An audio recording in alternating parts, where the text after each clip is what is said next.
Invest $75K in my restaurant, or you're not welcome at Thanksgiving anymore. That's what my mother said to me over brunch last Sunday. My brother James laughed so hard he almost choked on his mimosa. Come on, Maya. You're making 6 figures doing nothing. I'm actually building something real here. I should have seen it coming. But when you've been the family ATM for 7 years, you start to believe that's all you're worth. Let me back up. I'm Maya Chen, 31 years old, and I work as a senior product manager at a tech company in Seattle. I'm good at my job, really good. I manage cross-functional teams, launch products that generate millions in revenue, and I've been promoted 3 times in 5 years. But to my family, I'm just the girl with the boring office job. My brother James is 35, and he's what my parents lovingly call an entrepreneur. What that actually means is he's started and failed at 4 different businesses in the last 8 years, and I've funded every single one of them. There was the food truck that he ran for 3 months before abandoning it. Cost me $22,000. Then the e-commerce dropshipping store that never shipped a single order. Another $15,000. The cryptocurrency trading course he was going to sell online. $18,000 down the drain. And most recently, a consulting firm that consisted of him sitting at Starbucks with a laptop. That one cost me $30,000. But this time was different, he said. This time, he had a real plan. James wanted to open a farm-to-table restaurant in Portland. He had investors lined up, a location scouted, and a chef ready to partner with him. All he needed was $75,000 from me to secure the lease and cover initial costs. When I said I needed to think about it, my mother's face turned to stone. Think about it, she repeated. Maya, this is your brother. This is family. My dad stayed quiet, like always. He'd been laid off from his manufacturing job 4 years ago and hadn't looked for work since. He just sat there, staring at his eggs Benedict that I was paying for. Because here's the thing nobody talks about. I wasn't just funding James's failing businesses. I was funding my entire family's lifestyle. My mother owned a small hair salon in Portland, but she ran it more like a hobby than a business. The rent was $1,200 a month, and I paid it, every single month. My dad's car payment and insurance? $800 a month from me. James's business expenses, which included his apartment, his gym membership, and his meal delivery service. $1,800 a month. Plus, I was helping my parents with their mortgage another $600 a month. Do the math. That's $4,400 every single month. That's $52,800 a year. For 7 years. I'd given my family $369,600. I know the exact number because I'm good with spreadsheets. I'm good at tracking things, analyzing data, making informed decisions. It's literally my job.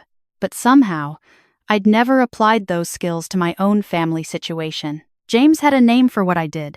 He called it collecting a paycheck, like it was something shameful, like showing up every day, managing teams, solving problems, and delivering results was somehow less valuable than his string of failed ventures. You're just a corporate drone, he'd say. You'll never understand what it takes to build something from nothing. The irony was suffocating. That Sunday brunch was supposed to be about celebrating James's big opportunity. He'd scheduled it to coincide with a meeting he was having later that day with potential investors, people he wanted to impress, people he wanted to show that he had family backing. When I told him I wasn't comfortable investing $75,000 without seeing a proper business plan, without understanding the market research, without knowing what happened to all the money I'd already given him, he lost it. Right there in the restaurant. This is exactly why you'll never be more than a worker bee, he said, loud enough that nearby tables turned to look.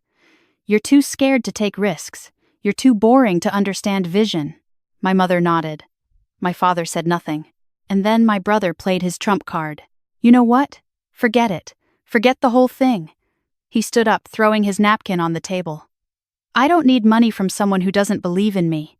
Mom, Dad, let's go. My mother stood too. Maya, you're being selfish. Family invests in family. If you can't understand that, then maybe you shouldn't come to Thanksgiving this year, or Christmas, or any family gathering until you're ready to apologize to your brother and do the right thing. They left me there, sitting alone at a table for 4, with a $127 brunch bill that I paid, obviously. I sat in my car for 20 minutes afterward, hands shaking, trying to process what had just happened, and then something inside me clicked. I pulled out my phone and opened my banking app. I looked at all the automatic payments I'd set up over the years, all the Venmo transfers, all the times I'd added them as authorized users on my credit cards just in case of emergencies. I'd been thinking about this all wrong. I couldn't cut off their utilities, those weren't in my name. I couldn't cancel their phone plans or shut off their electricity. That would be illegal. And frankly, it would make me just as manipulative as they were. But I could stop paying for everything. And I could do it right now. I started with the automatic payments. My mother's salon rent? Cancelled. My father's car payment? Cancelled. The credit cards where I'd added them as authorized users? I called the bank and had them removed immediately. Then I called my bank and requested to reverse the most recent transfer to James, a $5,000 emergency loan he'd asked for 2 weeks ago to hold the restaurant space. The bank said they could reverse it within 24 hours, since it was under investigation for fraud. I said yes. I blocked all 3 of them on Venmo, Zelle, and PayPal. I changed the passwords on every shared subscription they used that I paid for. Netflix, Spotify, HBO Max, the iCloud storage for my mother's salon photos, even the Costco membership. Then I sent 3 identical emails to my mother's salon landlord, my father's car loan company, and James's landlord. The message was simple. I will no longer be covering payments for this account. Please contact the account holder directly for all future payments. The whole process took 45 minutes. When I was done, I sat in my car and cried. Not because I felt guilty, because I felt free. That night, I booked a one-way ticket to Kyoto, Japan. I'd always wanted to go, but I'd never had the money, or rather, I'd always given my money away before I could spend it on myself. I asked my boss for 2 weeks of remote work, and she said yes immediately. Apparently, I'd built up enough goodwill that she trusted me to work from anywhere. I flew out 3 days later. The first week in Kyoto was quiet in a way I'd never experienced. I stayed in a small guest house in the Higashiyama district, walking through temple gardens and eating alone at tiny ramen shops, where the only communication was pointing at pictures on a menu. My phone blew up. Of course. Day 1. 23 missed calls. 15 texts. Day 2. 31 missed calls, 27 texts, 4 voicemails. Day 3. 43 missed calls, 41 texts, 9 voicemails. By day 7, I had 127 missed calls. I didn't listen to the voicemails. I didn't read the texts.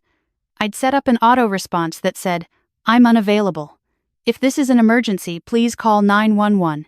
But I knew what they said. They always said the same things. James, you're destroying my dreams. These investors are pulling out because you made me look unstable. This is all your fault. My mother, how could you do this to us? We're family. You're being cruel." My father, silent at first, then finally, "Your mother is very upset. Please call us." What they didn't know was that I wasn't just sitting in Kyoto drinking tea and feeling sorry for myself. I was working, and I was learning. During my second week, I met a woman named Elizabeth at a pottery workshop. She was in her early 60s, American, and had been living in Kyoto for 8 years. We got to talking over tea after class, and I ended up telling her everything. She listened without interrupting, and when I finished, she said something I'll never forget. "You know what kintsugi is?" I shook my head. "It's the Japanese art of repairing broken pottery with gold lacquer. The philosophy is that the break is part of the object's history, and by highlighting it rather than hiding it, you make it more beautiful, more valuable." She picked up one of the bowls from the workshop shelf, a gorgeous piece with gold veins running through it. "You're not broken, Maya. You're just learning where your cracks are. And now you get to decide what you fill them with." That week, I signed up for a kintsugi workshop. I spent 3 days learning to piece together broken ceramics, filling the cracks with lacquer mixed with gold powder. It was meticulous, meditative work, and it was the first time in my life I'd spent money on something just for me. I also started therapy. Real therapy. Not the "I'll think about it someday" kind, but actual weekly video sessions with a therapist who specialized in family systems and codependency. Dr. Richardson was blunt in a way I needed. "Your family has trained you to believe that your value is in what you provide, not in who you are," she said during our second session. "And every time you give them money, you reinforce that belief." "But they're my family," I said. "They are. And healthy families don't treat each other like ATMs." She helped me write scripts for setting boundaries. We practiced what I'd say when I eventually spoke to them again. We talked about the difference between helping and enabling, between love and obligation. By the end of my second week in Kyoto, I felt something I hadn't felt in years: peace. When I got back to Seattle, I had 200+ unread messages waiting for me. I read through them systematically, taking notes on my laptop like I was analyzing user feedback for a product launch. The messages fell into 3 categories. Category 1. Anger and blame. "You're tearing this family apart. James's deal fell through because of you. The salon is going to close, and it's your fault." Category 2. Manipulation and guilt. "We sacrificed everything for you growing up. This is how you repay us? What would your grandmother think?" Category 3. Desperation. "Please call us. We need to talk. Can we meet?" There was only one message that stood out. It was from my father. Sent at 2 a.m. 2 nights ago. "Maya, I've been doing a lot of thinking. I'm sorry. Not for what we asked, but for how we asked. And for how we've treated you all these years. You don't owe us anything." I'm sorry it took me so long to see that. I stared at that message for a long time. Then I did what Dr. Richardson and I had practiced. I sent a group text to all 3 of them. "I'm back in Seattle. I'm willing to have a conversation, but only under these conditions. We meet at a neutral location, not someone's home. We each speak without interruption. No one asks me for money. I'll speak last. If you can agree to these terms, we can meet next Sunday at 2 p.m. at Volunteer Park. Reply yes or no." My father. Yes. My mother. This is ridiculous, but fine. James. No response. That Sunday was cold. Seattle cold, where the rain isn't quite falling but the air is wet and the wind cuts through your jacket. We sat at a picnic table under a pavilion, and I made them wait while I set up my laptop. "What's that for?" my mother asked. "You'll see." When we were all seated, I opened a spreadsheet, a big one, with 7 years of data. "I want to show you something," I said. "This is every payment I've made to this family since I graduated college." I turned the laptop around so they could see. Rent for Mom's salon. $100,800 over 7 years. Dad's car payments and insurance. $67,200 over 7 years. James's business investments. $85,000 across 4 failed ventures. James's monthly business expenses. $151,200 over 7 years. Mortgage help. $50,400 over 7 years. Emergency payments, holiday gifts, vacation costs I covered, $22,000. Total. 476 cents. My mother's face went white. My father put his head in his hands. James wasn't there, but I knew he'd hear about this. "I'm not telling you this to make you feel bad," I said, though that was partly a lie. "I'm telling you this because I need you to understand something. I'm not your retirement plan. I'm not your safety net. I'm not your backup investor." "Maya," my mother started. "I'm not finished," I said, and she went quiet. "For 7 years, I've believed that if I just gave enough, if I just helped enough, you'd finally see me as valuable, as worthy, as more than just a paycheck." My voice cracked, but I kept going. "But the truth is, you never will. Because you don't need me to change. You need you to change." My father finally looked up. His eyes were red. "You're right," he said. "You're absolutely right." My mother looked at him in shock. "Marcus, Linda, she's right." His voice was firm in a way I hadn't heard in years. "We've been using her. I've been lying to myself, pretending I couldn't find work when the truth is, I just stopped trying because it was easier to let Maya pay for everything." He turned to me. I'm sorry, Maya. I'm truly sorry. I don't expect you to forgive me right away, but I want you to know I'm going to fix this. I already applied to 3 jobs this week. My mother was crying now, but they weren't manipulative tears. They were real. I didn't realize, she said quietly. I didn't realize how much you'd given. I thought you were happy to help. I thought that's what families did. Families help each other, I said. They don't exploit each other. We sat in silence for a while. The rain started to fall for real, pattering on the pavilion roof. What happens now? My mother asked. I pulled out a folder I'd prepared with Dr. Richardson. Inside were 3 printed documents. These are boundary agreements, I said. If you want to have a relationship with me going forward, these are the terms. I slid one to each of them. The rules were simple. No asking me for money, ever.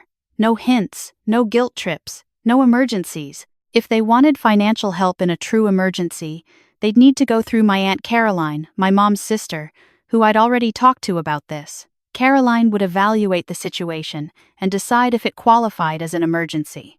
If it did, I'd set aside a small fund, $2,000 maximum per year, that Caroline would manage.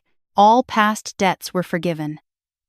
I wasn't asking for the $476,600 back, but there would be no more. Family gatherings would be limited to once every 2 months, and I reserved the right to leave at any time if boundaries were violated. No discussions about my job, my salary, or my financial decisions. And finally, individual therapy for each of them before we could resume any kind of close relationship. This seems extreme, my mother said. It's not, I replied. It's the bare minimum for me to feel safe around you. My father picked up a pen. Where do I sign? My mother hesitated, then picked up her pen too. Over the next 6 months, things changed slowly. My father got a job as a warehouse supervisor. It wasn't glamorous, but he showed up every day, and I could hear the pride in his voice when he talked about it. My mother had to close the salon, but she found work at a larger chain where she didn't have to worry about overhead. She was actually happier, though she'd never admit it outright. James disappeared for a while. I heard through my aunt that he'd moved in with a friend and was working at a restaurant not as an owner, but as a manager. Apparently, he was good at it. 4 months after our conversation in the park, I got a text from him. I got a real job. It sucks, but I'm paying my own rent. I don't know if you care, but I thought you should know. I didn't respond right away. I sat with it, talked about it with Dr. Richardson, and finally replied a week later. I'm glad you're working. I hope you're well. That was it. No reconciliation, no deep conversation, just acknowledgement. As for me, I took the money I'd been saving by not funding my family's lifestyle and invested it in myself. I enrolled in an executive leadership program through Stanford, a 6-month intensive that cost $18,000 but would position me for director-level roles. I also started a blog about financial boundaries and family dynamics. It was just a side project at first, but within 3 months, I had 5,000 followers, people who'd lived through similar experiences and were hungry for practical advice. I called it the Boundary Project. I wrote about how to track family expenses, how to have difficult conversations, how to recognize enabling patterns. I shared my spreadsheet template, my boundary agreement template, and scripts for setting limits. The response was overwhelming. People sent me messages every day. This is exactly what I needed.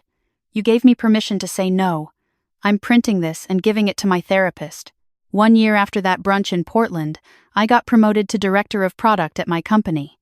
It came with a $40,000 raise and a seat at the executive table. My mother sent me a card. Congratulations, sweetheart. I'm proud of you. No, really proud of you, not what you do for us. It was the first time she'd ever said that. My father and I started having monthly dinners, just the 2 of us. We didn't talk about money or James or the past. We talked about his work, about my projects, about movies and books and life. We were learning how to be people to each other, not just family roles. And James? 6 months after his text, he called me. I need to tell you something, he said. His voice was different, quieter, more grounded. I was a dick, like a massive, entitled dick, and I'm sorry. I didn't say anything. I'm not asking for anything, he continued. I don't want money or forgiveness or even a relationship right now. I just needed you to know that I see it now. I see what I did, what we all did. Okay, I said. I'm in therapy too, he added. Turns out I've got some stuff to work through about dad and success and self-worth. Who knew? I almost laughed. Yeah, who knew? We talked for 30 minutes. It wasn't healing, exactly. It wasn't forgiveness, but it was honest. And that was enough for now. 2 years after Kyoto, I'm sitting in my apartment in Seattle, looking out at the city lights. There's a kintsugi bowl on my shelf, the first one I ever made. It's imperfect and a little crooked, and the gold seams are messy in places. But it's mine. I made it. And every time I look at it, I remember what Elizabeth told me. The breaks are part of the story. The gold is what you choose to fill them with. I chose boundaries. I chose self-respect. I chose a life where my value isn't measured in dollars or sacrifices or how much I'm willing to give up. And you know what? I'm not more than a worker bee. I am a worker bee. And worker bees build hives, create honey, and keep entire ecosystems alive. That's not nothing. That's everything.